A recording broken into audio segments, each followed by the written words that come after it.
In the last few videos, we've been talking about modeling, both linear modeling and nonlinear modeling.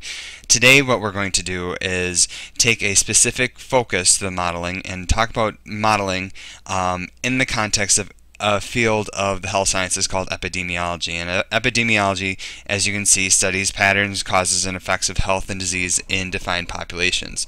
And so what we're really going to focus on today is modeling the disease movement through a population mathematically, and specifically look at how infection spreads. To do that, we're going to talk about a specific compartmental model in epidemiology. So compartments, think about it as pieces making up a whole. Okay, so we break an entire population into distinct groups based on their infection status. And the main model, well, the only model we're going to discuss is called the SIR model. And it's an acronym meaning susceptible, infected, and recovered.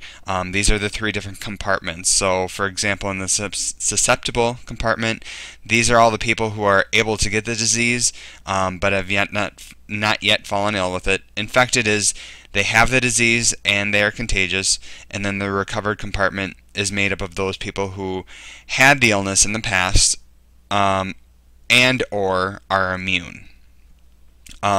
There are variants on this model. If you do just Google search, you'll find there's variations where you can get the infection again, and so instead of SIR, you have susceptible, infected, susceptible. That would be something like the flu. But do Wikipedia, or look on Wikipedia, and there's a couple other models explained there. So, like I said, really we break the entire population into three distinct parts. So either susceptible, infected, or recovered. With this model, we do make some assumptions. So the infection should be relatively mild. So the classical examples in this model are measles, mumps, and rubella. Everyone eventually recovers after some sort of time period. So again, they don't die. Permanent immunity when they recover, so it's lifelong. They can't get infected with the disease again.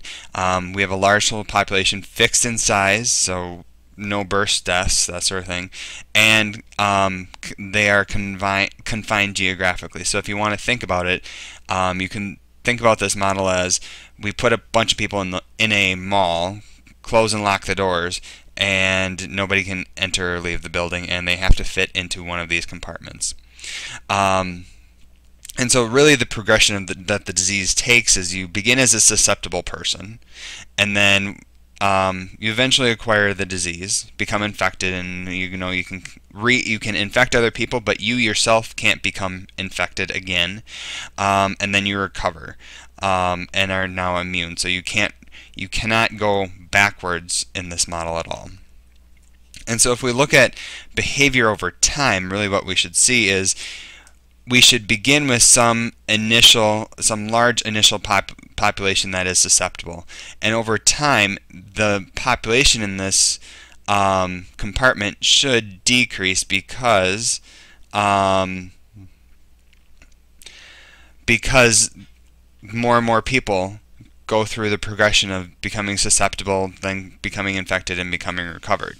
Now similarly, as we progress, as we continue in time, the recovered compartment should increase at a constant or non-constant rate. We'll discover that in a little bit, but it should look something like this. So over time, as we increase time, the population in the recovered compartment should increase.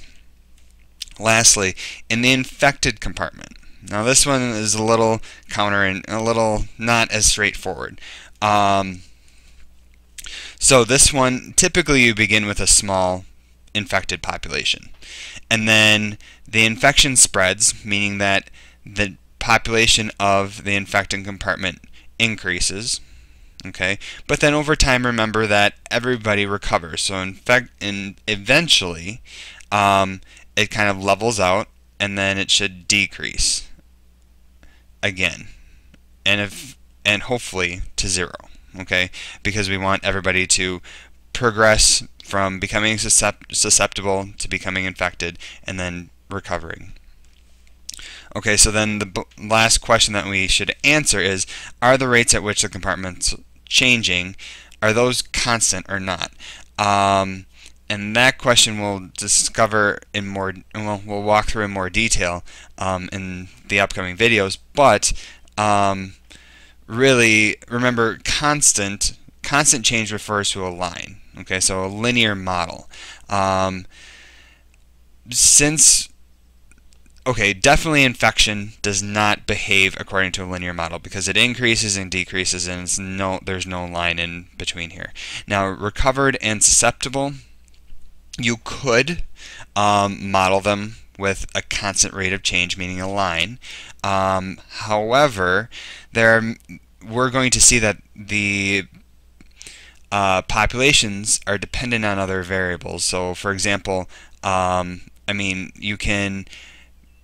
infected compartment, since the infected compartment changes, that influences both of these other compartments, sorry.